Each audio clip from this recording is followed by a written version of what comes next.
La lucha entre la Guayana Esequiba. Primero veremos qué es la Guayana Esequiba. La Guayana Esequiba es una región del escudo guayanés comprendida entre el oeste del río Esequibo hasta el hito en la cima del Monte Roraima en América del Norte.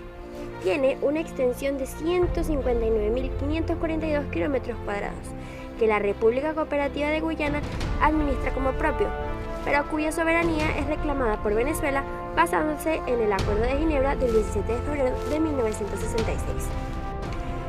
¿Qué es el Acuerdo de Ginebra? El Acuerdo de Ginebra es un acuerdo transitorio para llegar a una solución definitiva del diferente limítrofe. Muchos lo definen como un acuerdo para llegar a un acuerdo, y aunque la interpretación venezolana invalida el laudo arbitral de 1899, se mantiene el statu quo que él derivó. Por lo tanto, el área en reclamación se encuentra bajo la autoridad del gobierno de Guyana hasta que no se resuelva algo diferente conforme al tratado. El artículo primero del documento reconoce la contención de Venezuela de considerar nulo e irrito la decisión del tribunal que definió su frontera con Guayana Británica.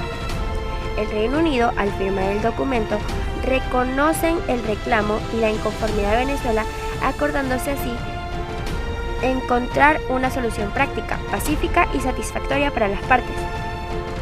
Cuando Gran Bretaña decidió conceder la independencia a la Guayana Británica dentro de la Commonwealth el 26 de mayo de 1966, denominándose como Guyana, esta sería Estado parte, tal como lo establece el artículo 7 del Acuerdo de Ginebra.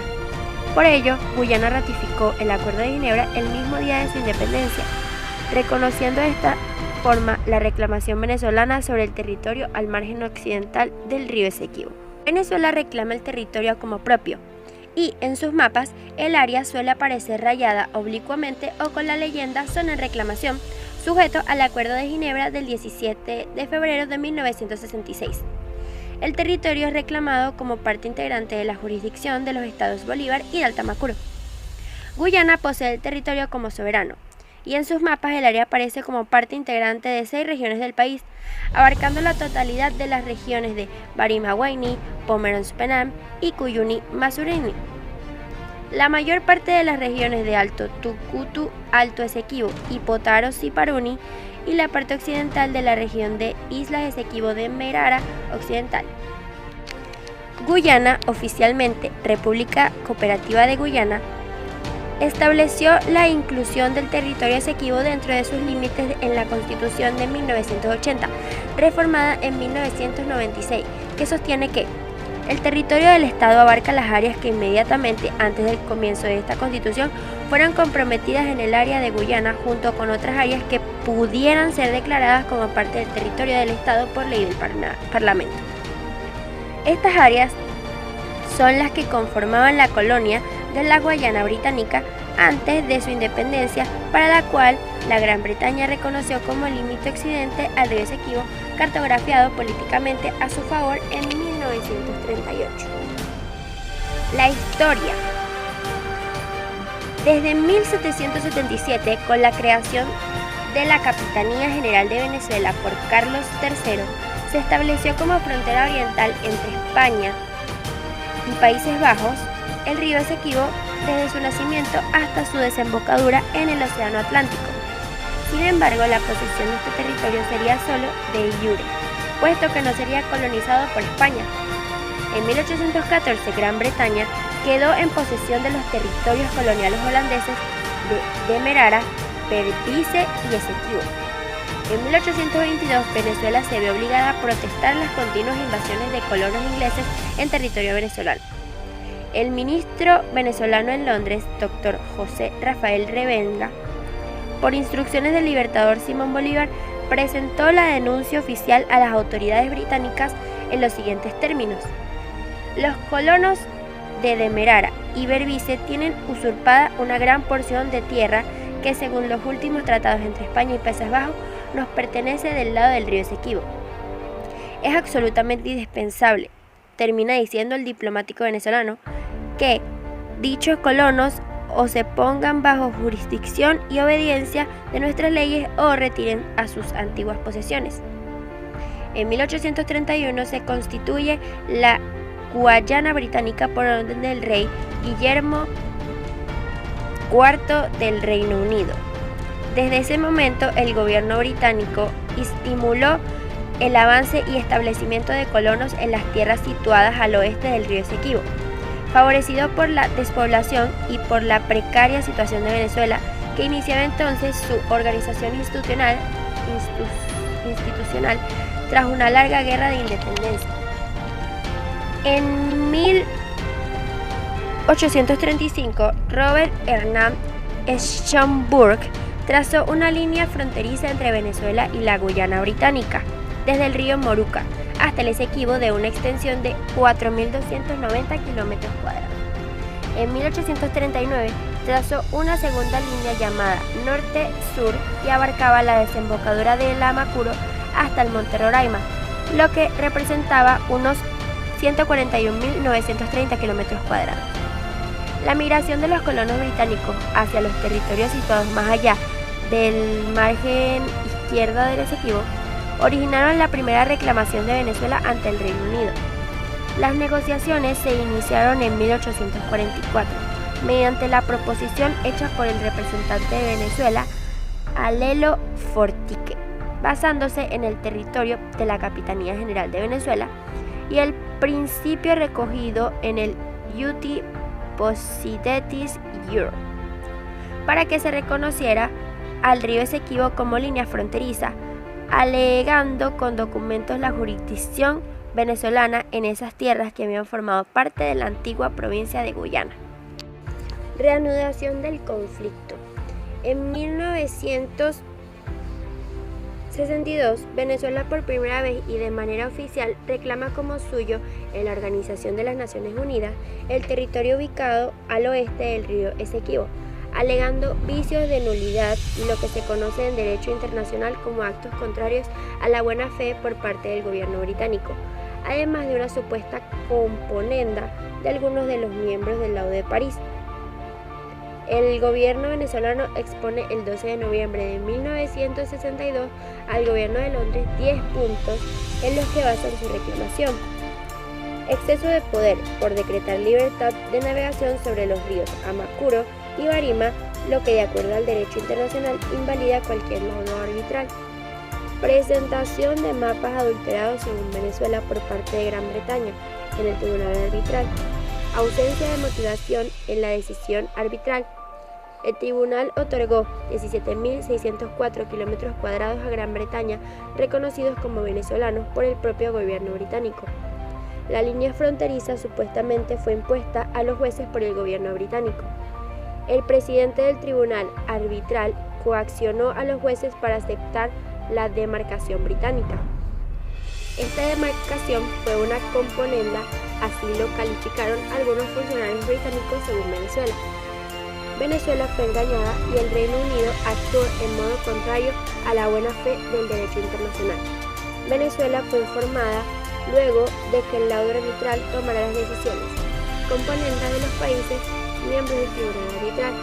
Para los británicos el argumento venezolano era insostenible porque todos aquellos que participaron en el laudo arbitral ya habían muerto. Venezuela había aceptado el laudo arbitral como un arreglo pleno, hecho, derecho y conclusivo. El estudio de los documentos reveló, según los británicos, que Venezuela no tenía una razón válida. Venezuela ni siquiera intentó probar sus razones para invalidar el laudo arbitral. El Estado venezolano, el 2 de febrero de 1965, publica por primera vez oficialmente el mapa político de la República de Venezuela a escala 1:4 millones, con los territorios al oeste del río Esequibo conocidos como la Guayana Esequiba. Zona de reclamación, territorio Esequibo como signo inequívoco de su reclamación. Recuperación, reivindicación, unificación, integración o anexión al territorio nacional de donde fue seccionado por el laudo de París según sentencia del 3 de octubre de 1889. Negociación desde 1983. Venezuela propone en 1983 la negociación directa con Guyana, pero esta no acepta y propone tres alternativas: Asamblea General de la ONU, Consejo de Seguridad o Corte Internacional de Justicia. que Venezuela rechazó. Por iniciativa de Venezuela, en 1983, el conflicto limítrofe se lleva bajo los auspicios del Secretario General de las Naciones Unidas, apegados al artículo 33 de la Carta de las Naciones Unidas referente a los medios de soluciones pacíficas. En 1987, Guyana y Venezuela deciden aceptar el método de los buenos oficios que comienza a funcionar desde 1989. Durante el gobierno de Hugo Chávez, la relación entre Venezuela y Guyana fue flexible.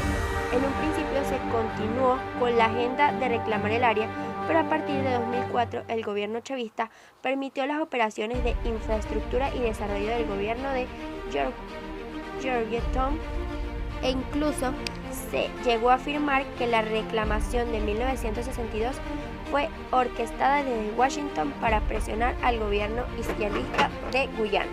El 15 de noviembre de 2007 se produjo un incidente fronterizo cuando el gobierno guyanés de Barrat Jadeo reclamó a Venezuela por la incursión de 40 soldados venezolanos que habían penetrado en aguas territoriales disputadas para volar 2 dragas en el río Cuyuní. Venezuela argumentó inicialmente que la operación tenía como fin combatir la minería ilegal y que el hecho se habría producido al oeste de la zona de reclamación. En 2011, Guyana determinó hacer modificaciones de su plataforma continental marítima para explotación de petróleo, afectando al mar territorial de Venezuela, sin haber previa nota por parte de Guyana a la Cancillería venezolana. En junio de 2012, Guyana entregó el Bioto Roraima a la empresa transnacional Anadarko para la explotación petrolera, manteniendo un secreto la ubicación de la concesión, misma que había sido paralizada tras una protesta de Venezuela entre los años 1991 y 2000. En 2013, el gobierno de Venezuela descubrió la ubicación frente a la fachada atlántica venezolana, donde Guyana aplicó una línea divisoria con Venezuela con una inclinación aproximada de 30 grados, mientras que la armada de esta última señala que desde 1996 Venezuela ha asumido la inclinación de esta línea en 70 grados y ha ejercido soberanía sobre la zona. Esta delimitación no solo afectó a la fachada atlántica de la Guyana efectiva, sino a la del estado del Tamacuro de Venezuela. Durante el mandato de Nicolás Maduro, el gobierno venezolano ha retomado las reclamaciones de una más activa que su antecesor, llegando a tratar el tema en las Naciones Unidas.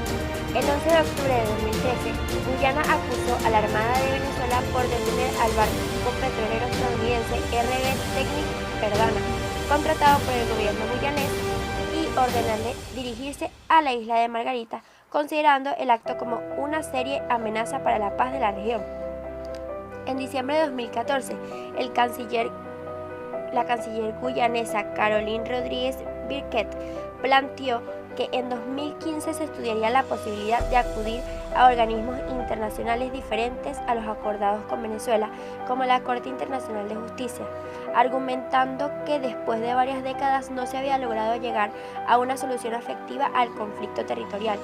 Esto después del fallecimiento del negociador Owen Oficiante de la ONU, reconocido por las partes, el jamaiquino Norman Gibbon. La declaración recibió una protesta del gobierno de Venezuela, que calificó a través de la Cancillería venezolana la situación como un acto inamistoso, unilateral y sorprendente, a la vez que reclamó volver a los mecanismos previstos en el Acuerdo de Ginebra de 1966 con una solución bilateral y pacífica, y reiteró su posición de considerar nulo e irrito el auto arbitral de 1899. Para marzo de 2015, la tensión vuelve a aparecer entre Guyana y Venezuela, tras el anuncio por parte de Guyana de empezar una exploración petrolera en las aguas del bloque Stabroek por la compañía estadounidense ExxonMobil. El 7 de junio, el gobierno de Guyana convocó al embajador de Venezuela para que explicara la extensión de límites marítimos. El 10 de junio, el gobierno de Venezuela rechazó la postura del gobierno de David Tánger, quien asumió la presidencia de Guyana en mayo de 2015 y al que Venezuela acusó de generar lo que considera una peligrosa provocación y el intento de generar una crisis artificial. El 6 de julio, en sesión especial de la Asamblea Nacional de Venezuela, se anunció la aprobación del decreto número 1859, que hizo mejoras al decreto número 1787, en el que se establecen zonas de defensa marítima, incluyendo el área del Esequibo. Se aprobó por habilitante la ley que crea la Comisión Presidencial para los Asuntos Limítrofes y abarca todos los temas fronterizos, y además Venezuela anunció la llamada a consulta de su embajadora en Guyana, una solicitud ante la ONU para que medie en el conflicto, la reducción del tamaño de su embajada y la revisión integral de las relaciones con este país. El 24 de julio, el presidente Nicolás Maduro, en los actos conmemorativos del Día de la Armada Nacional, aseveró en Katia la Mar que Venezuela no ha cedido ni cederá un ápice del territorio esequibo, al reiterar que nos encargaremos de que el sol salga de la Venezuela de Bolívar, de la Venezuela histórica, salga siempre por el Esequibo. Por ahora y para siempre, así lo juro, soldados de la patria. Por otro lado, el momento de pedir permiso para iniciar el desfile militar, el contraalmirante Aníbal Brito Hernández señaló: el sol de Venezuela nace en el Esequibo, el Esequibo es de Venezuela. El 29 de marzo de 2018, Guyana introdujo la solicitud para que se resuelva el conflicto territorial ante la Corte Internacional de Justicia. El 18 de junio, Venezuela manifestó que no participaría en el procedimiento solicitado porque para el gobierno nacional de la Corte carece manifiestamente de jurisdicción. El Ministerio de Relaciones Exteriores de Guyana mostró el 26 de septiembre de 2019 su beneplácito ante la notificación de la Corte Internacional de Justicia de La Haya, de la que celebrará audiencias orales sobre la disputa fronteriza de este país con Venezuela del 23 al 27 de marzo de 2020. El 30 de junio de 2020, el Consejo Internacional de Justicia celebró sus audiencias orales de forma virtual a causa de la pandemia de COVID-19, a la que Venezuela no asistió porque para Venezuela la Corte Internacional de Justicia no tiene jurisdicción para tomar el caso, por lo que el reclamo persiste.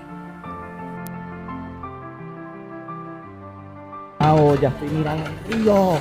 Primera vez que veo el río Esequibo. Bueno, estamos llegando, estoy justamente viendo por primera vez la zona en reclamación. Bueno, ellos lo dejan bastante claro. El Esequibo pertenece, Por así decirlo, porque tenemos el río Esequibo justo enfrente. Como les dije, este río Forma un delta y por eso se ven venas cuando lo vemos desde un mapa, por ejemplo como Google Maps. Ahora, fíjense que es bastante caudaloso y es más caudaloso en unas áreas, lo estuvimos viendo de camino acá. Y justamente este es el río que técnicamente es la frontera entre Venezuela, que estamos justo aquí, y Guyana, que está del otro lado, desde donde arrancamos con un bote como este. Para que ustedes entiendan si realmente estamos o no en territorio venezolano en este momento, y por eso quise usar mi camisa de la Vinotinto, es porque creo fielmente que la historia es bastante clara, los documentos son bastante claros. Todo lo que les estuve explicando en el primer video da como conclusión de que realmente este territorio le pertenece a Venezuela. Ahora, ¿cómo es y cómo está actualmente hoy día? Pues eso es lo que vamos a descubrir. obviamente. Y se ven casas bonitas, miren. Hay unas casas muy bonitas.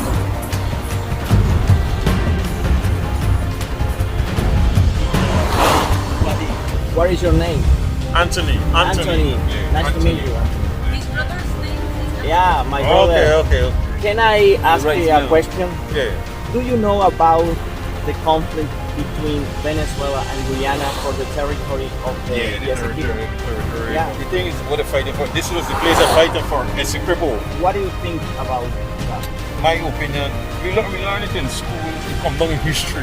But I don't know where it started from. But you know that falling into like the territorial world, like coming and own here. And first, my mom used to tell me that plane used to fly over Lolo, the Venezuelan plane used to fly over Lolo in that plane. But now you know, you hear about it, you're watching news, you get big now, you're watching the news, you know what it is all about. But I don't think, I mean, we're close by and we should live as one. Yeah, we're close by. Because Venezuela is right there. Just the sea differentiates us. Yeah. Thank you. Yeah. Thank you. We think that the Venezuelans and the Guyanese, they should live together in unity without any strife, because all of us are here and God has placed us here, right? Yeah. So we should live together as brothers and sisters, Yeah. brothers from another mother. Exactly. Exactly.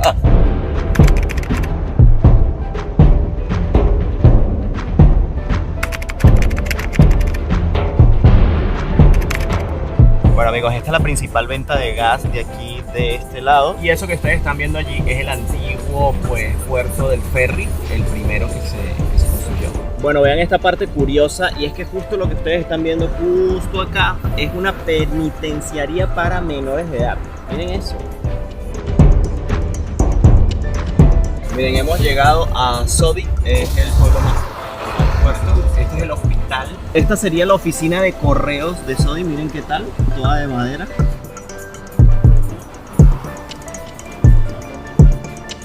Bueno, la brisa es impresionante. Estamos acercándonos a una playa. Es bastante turbulenta el agua. Mira, con pollo.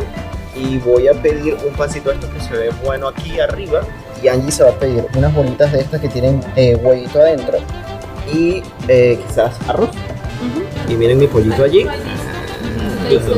Bueno, ellos lo dejan bastante claro. El Esequibo pertenece a Guyana.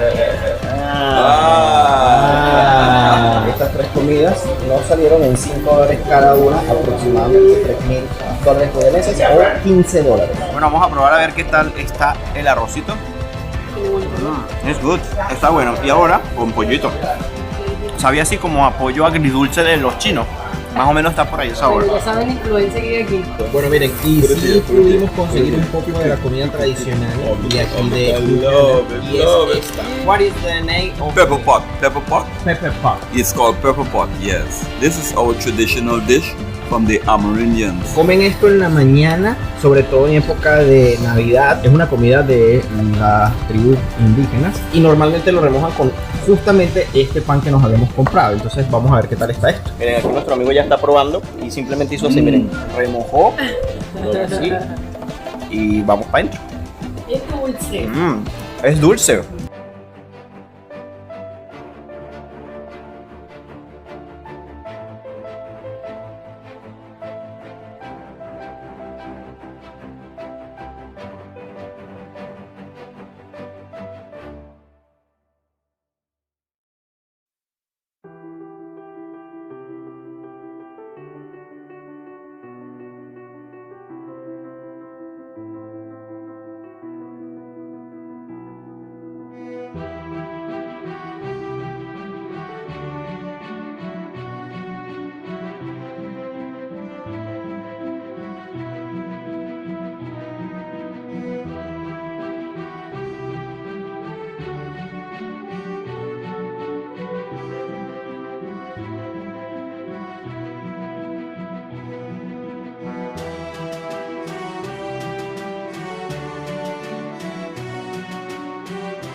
Chao.